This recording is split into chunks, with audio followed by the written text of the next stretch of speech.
from in a REST API. So we are using here as like Micronaut Micronaut JWT refresh token we are using here. So we are generating once the users log in by using his user ID password, and that user ID password also we are encrypting by using base64 encoded and decode, so that format we have from their user ID and password will come in that encryption format, and we are decrypting that one. And that encryption, whatever we are encrypting, that also it's like minimum 50 minutes time in that we are giving what we can a token base timing we are giving into that base 64. After that we are generating JWT token. So JWT token we are customized by our application, so that we contains like user entity we created in that. So in that user entity we created like username and like user ID and like device ID, which from which IP it is coming and which network it is coming, so that all kind of information we are gathering, and we are generating one JWT token for that particular user once he logged in. So any another interaction purpose, like after that coming to home screen, any like he wants to do his profile, and also for that we are doing the authentication by using the JWT token. By using that auth only, we are allowing him to come into my REST API or come into my any kind of like controller inside. So this kind of like security bounded we added into our project. Okay. So JWT token is basically used for authentication or authorization? Sorry? JWT token Okay. is used for authentication or authorization? It's like authorization. It is usually come like authorization only it will come, right? It is like after login process it will come in like. Yes, okay, correct. So can you explain how Spring Boot works internally? So how project start? What is that? Like whenever we want to create the Spring Boot applications,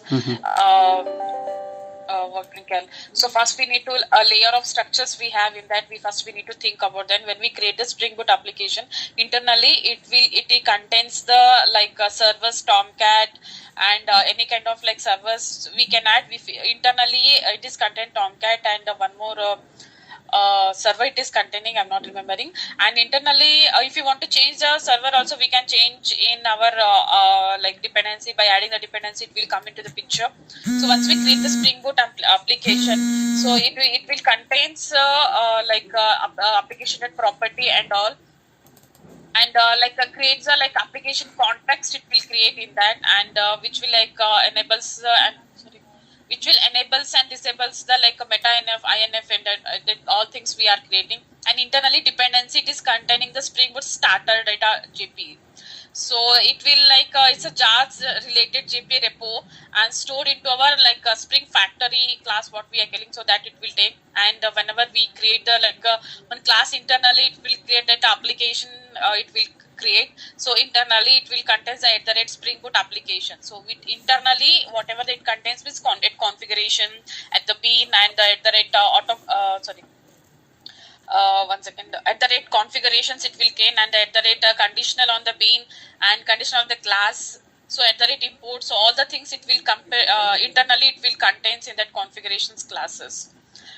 And at the rate conditional on which, while it will search a data sources when we are creating, right, we are adding the data sources in application.property file. So in that it will create, and internally it will contain the port number of 8080 if you want to change. So in application.property like a port dot the server we give, then if you want to 8088, so also we can change into that one.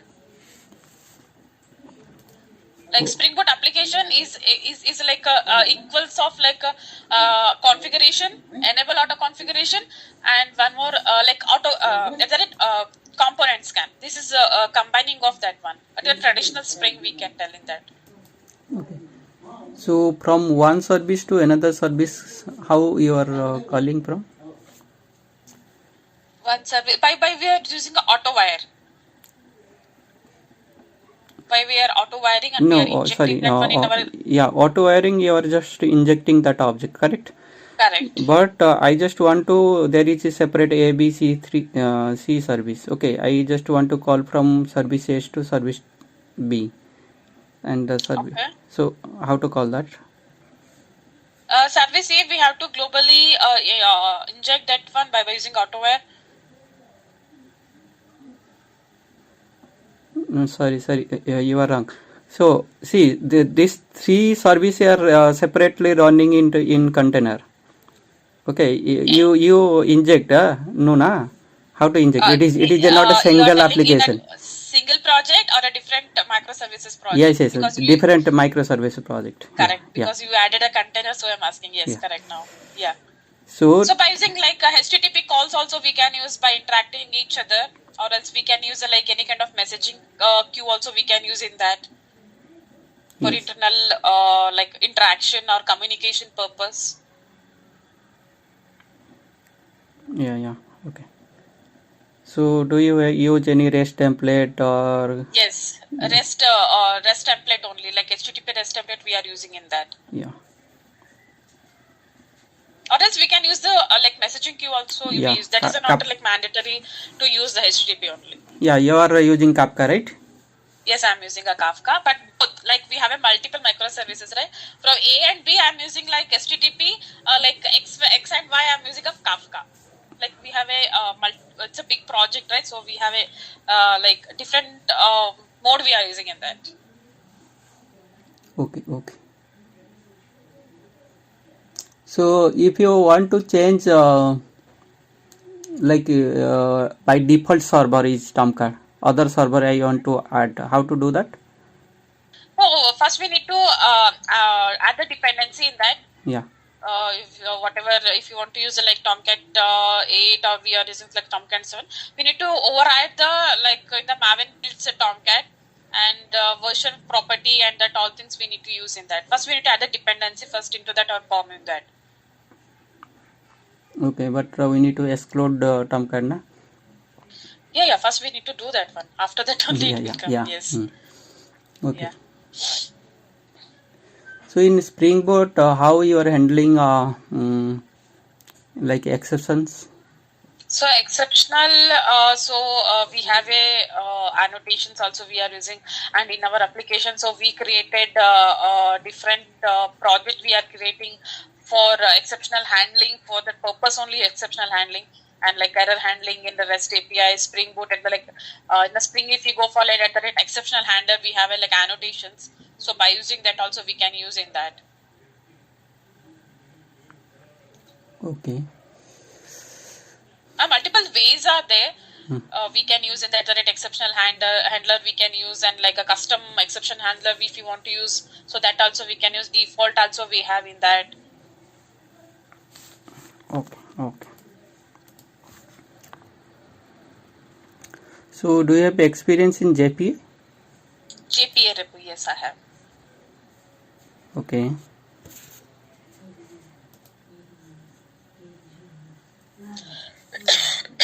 Sorry.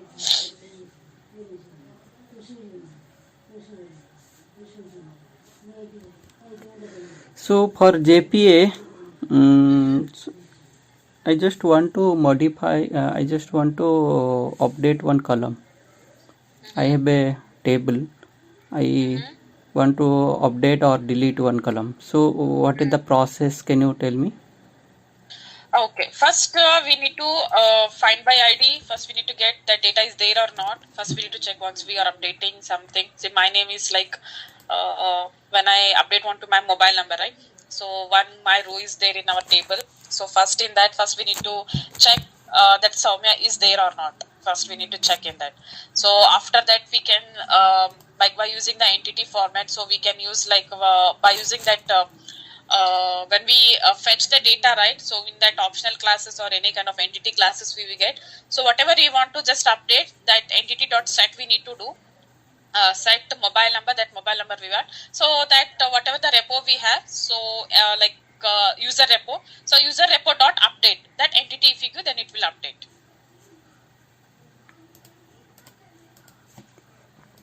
Yeah. So Hibernate also you have experience? Yes, I have. So what is the difference in Hibernate and JPA? So Hibernate, see, whenever we want to do any kind of like what we can like query and everything. So in JPA we have ready-made code like save, update, everything we have in that. And like in a JPA it's not implementation, it's only for Java specification in JPA if you go. But if you go for Hibernate, it's like implementation of JPA and the common standard which can given the JPA in the followed by like in a Hibernate, and then that also we can say. And one more like a main difference I can tell, like it's like a standard API permits JPA, but in Hibernate it's not like that standard API and all. And one more in Hibernate and JPA, if we can tell, like entity manager factor came into in JPA, but in what can Hibernate it's not come in a like JPA this one. Sorry.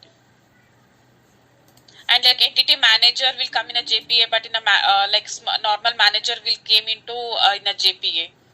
And one more thing, in a JPA, all the like default classes we will get, and that implementations classes also we can do in that.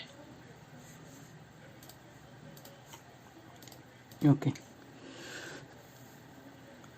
So do you know optimistic lock and pessimistic lock? Sorry? Optimistic lock in Hibernate? Lock in Hibernate. Yeah, locking. How? Yes. Optimistic. Yeah. Correct? Yes. OPD. Okay. Optimistic lock is like based on the detecting the changes in the like entity and by checking the their versions and attribute. And pessimistic?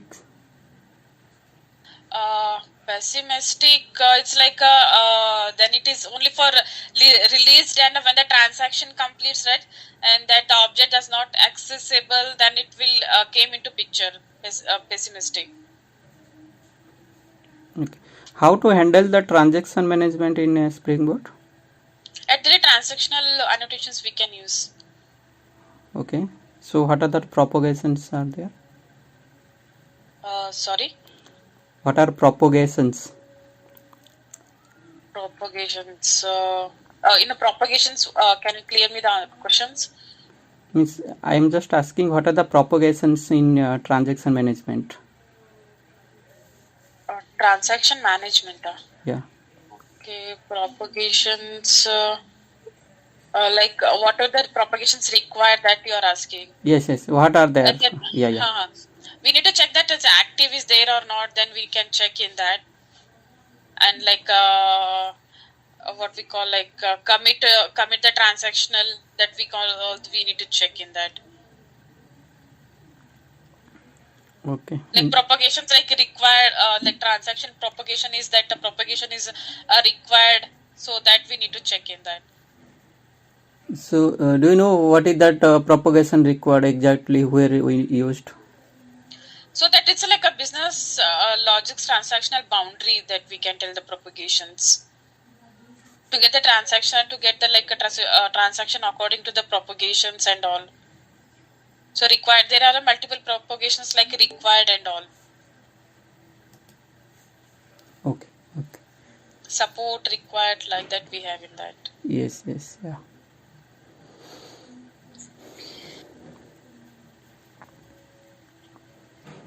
So which database you worked on? I have worked on Oracle 12c, Postgres and MySQL. Okay. So do you have experience in procedure and trigger? Sorry? First one?